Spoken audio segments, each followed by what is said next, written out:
प्रिय विद्यार्थियों, सुप्रभातम। मैं डॉक्टर इंदिरा गुप्ता, सह आचार्य संस्कृत। विद्यार्थियों, संस्कृत साहित्य का इतिहास इस श्रृंखला के अंतर्गत आज हम रामायण विषय पर चर्चा करेंगे। जैसा कि पूर्व में हमने जाना कि वैदिक साहित्य के पश्चात लौकिक साहित्य का उदय हुआ।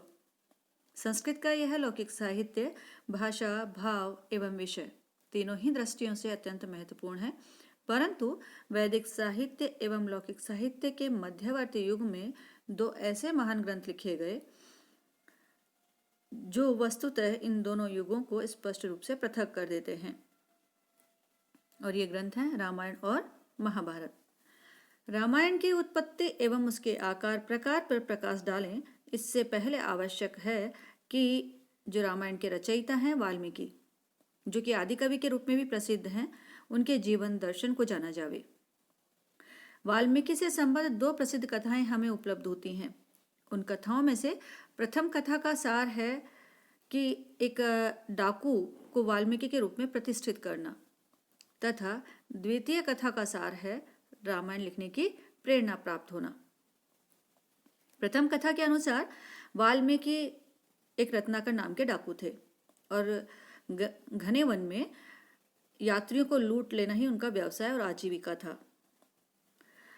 एक बार सप्तर्षि वहां उस वन से निकले। रत्नाकर ने उनके साथ भी वैसा ही व्यवहार किया। रत्नाकर के इस पापमय आचरण को देखकर सप्तर्षियों ने उन्हें विभिन्न प्रकार उपदेश दिए और इस जो पाप कार्य था, इस पाप कार्य के संदर्भ में उन्हें सचेत भी किया। रत्नाकर के मन पर उनके उपदेश वाक्यों का अत्यधिक प्रभाव पड़ा और वाल्मीकि ने उन ऋषियों से धार्मिक जीवन की दीक्षा लेकर साधना प्रारंभ कर दी। वे समाधि में इतने लीन हो गए कि उनके शरीर पर मिट्टी जमा हो गई और जिसमें दीमकों ने, सर्प, बिच्छू आदि ने अपना आवास बना लिया। वह एक प्रकार से वल्मीक, जिसे हम वामी कहते हैं, वैसा एक आकार प्रकार बन गया। ज्ञान प्राप्ति हो जाने पर जब वे उस वल्मीक से बाहर निकले, तभी से उनका नाम वाल्मीकि हुआ। यह भी किंवदंती है कि स्वयं ब्रह्मा ने इन्हें आकर आदि कवि होने का वर प्रदान किया। तदंतर वाल्मीकि ने दृढ़ संयम, तीव्र मेधा एवं आश प्रतिभा के बल पर कुलपति एवं ऋषि का पद प्राप्त किया। द्वितीय कथा का संबंध रामायण की उत्पत्ति से है। उसके अनुसार एक बार महर्षि वाल्मीकि स्नान करने के लिए तमसा नदी के तट पर गए। तट पर एक क्रौंच युगल कामासक्त था और उसी समय एक शिकारी ने बाण मारकर नर क्रौंच को मार डाला। क्रौंची जो थी वह करुण क्रंदन करने लगी और उस क्रंदन को सुनकर वाल्मीकि का हृदय द्रवित हो उठा। महर्षि के हृदय में करुणा का एक प्राकृतिक या नैसर्गिक स्वाभाविक स्रोत फूटा तथा उनके मुख से अकस्मात शाप के रूप में काव्य की धारा बह उठी या धारा प्रवाहित हो उठी। शाप के रूप में उनके मुख से जो श्लोक निकला हुआ था, मां निषाद प्रतिष्ठाम त्वं गमः शाश्वती समा यत क्रौंच मिथुनादेकम अवधि त्वं काम मोहितम। अर्थात, हे निषाद, तुमने काम मुग्ध इस क्रौंच युगल में से एक को मार डाला, अतः तुम कभी भी प्रतिष्ठा को प्राप्त नहीं करोगे। वाल्मीकि का यह शोक श्लोक में परिणत हो गया और यह 4 पदों का था। कहा जाता है कि इन करुणामय वाणी के उच्चारित होते ही स्वयं ब्रह्मा उस जगह पर प्रकट हुए तथा वाल्मीकि को इसी पद्यात्मक शैली में रामचरित लिखने का आदेश दिया।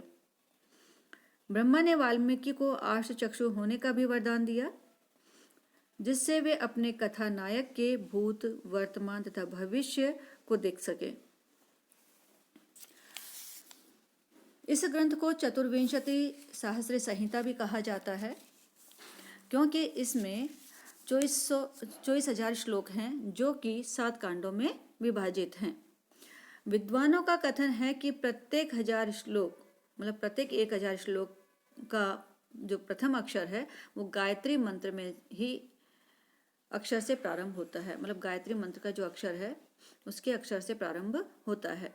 गायत्री मंत्र में भी 24 अक्षर हैं और इस ग्रंथ में भी 24,000 श्लोक हैं। अर्थात प्रत्येक 1000 श्लोक पर एक गायत्री मंत्र का एक अक्षर आ जाता है।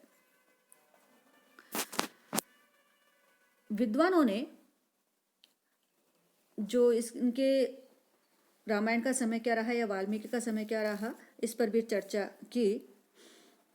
लेकिन हम देखते हैं कि संस्कृत साहित्य की एक विशेषता रही है कि यहाँ जो कवि एवं जो रचना जितने अधिक प्रसिद्ध हुए, उतने ही उनके काल निर्णय के संबंध में अनिश्चितता रही।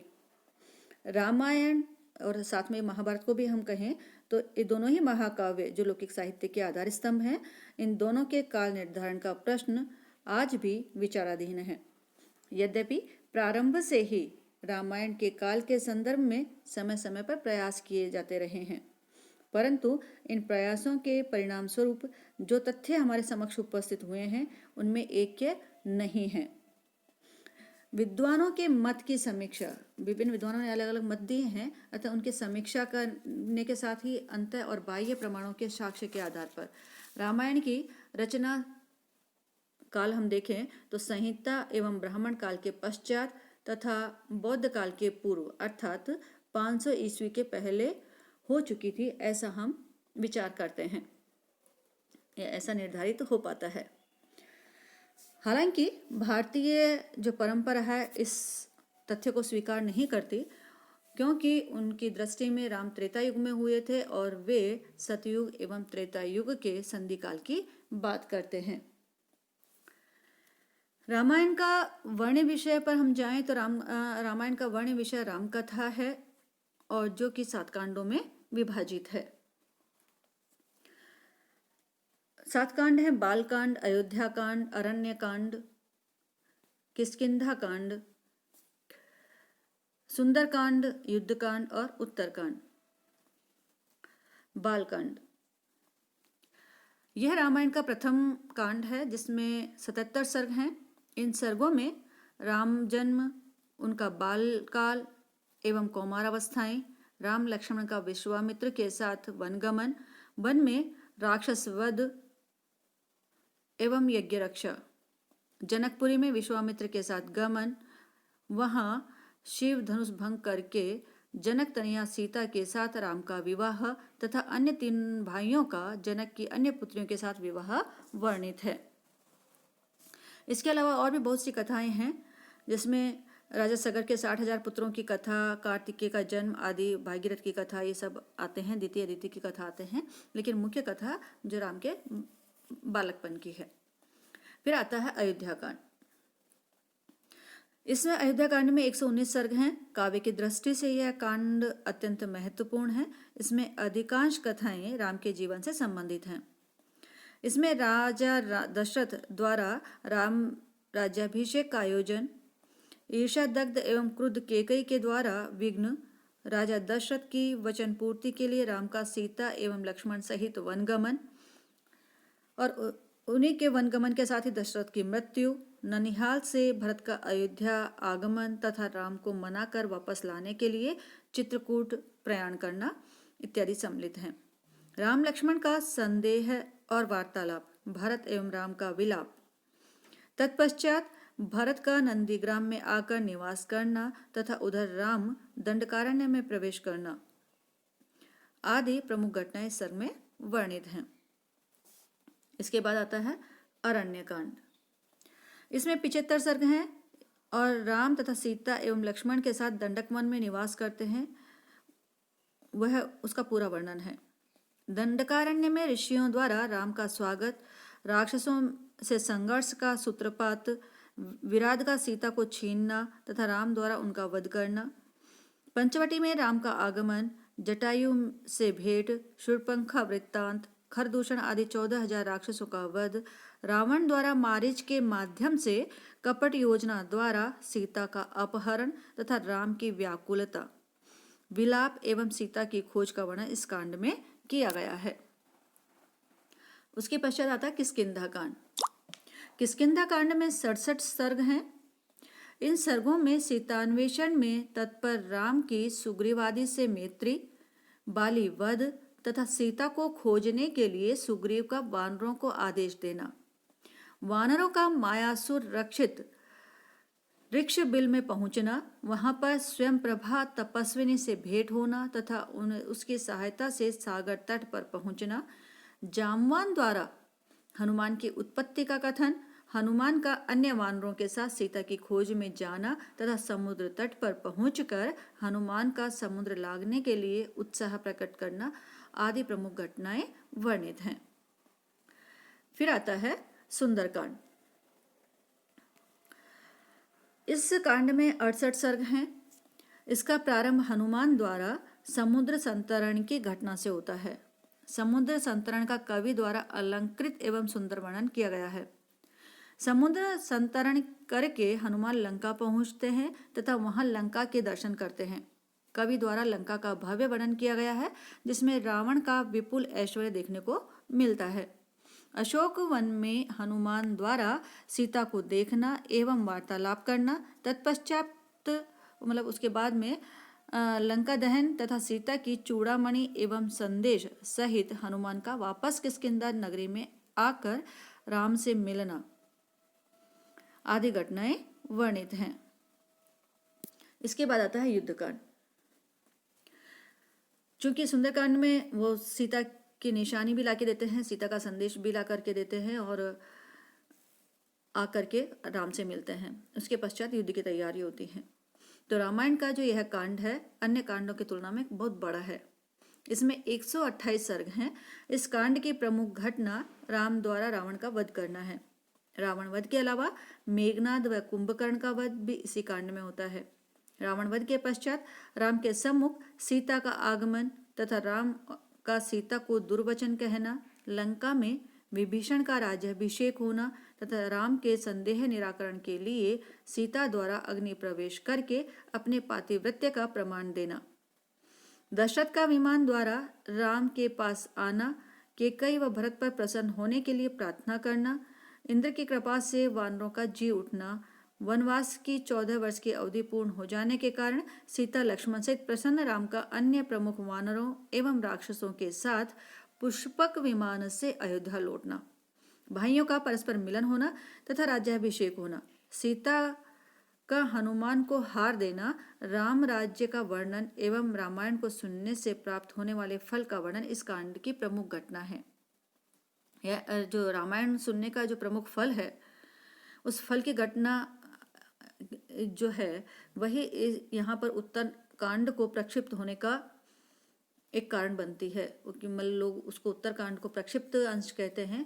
वह जो प्रक्षिप्त अंश जो विद्वान मानते हैं उसमें उनका प्रमाण स्वरूप ये जो आता है, तो वह ये घटना आती है कि इसमें रामायण को सुनने के जो फल है उस घटना का वर्णन या उसका वर्णन इसमें युद्धकांड में दिया गया है।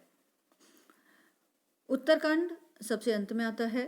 इस कांड में 111 सर्ग हैं। इसमें अवान्तर कथाएं बहुत अधिक हैं और इस कांड के प्रारंभिक जो 35 सर्ग हैं उन सर्गों में अगस्त्य मुनि राम को रावण के वंश, जन्म, पराक्रम, वर प्राप्ति आदि का विस्तार के साथ वर्णन सुनाते हैं।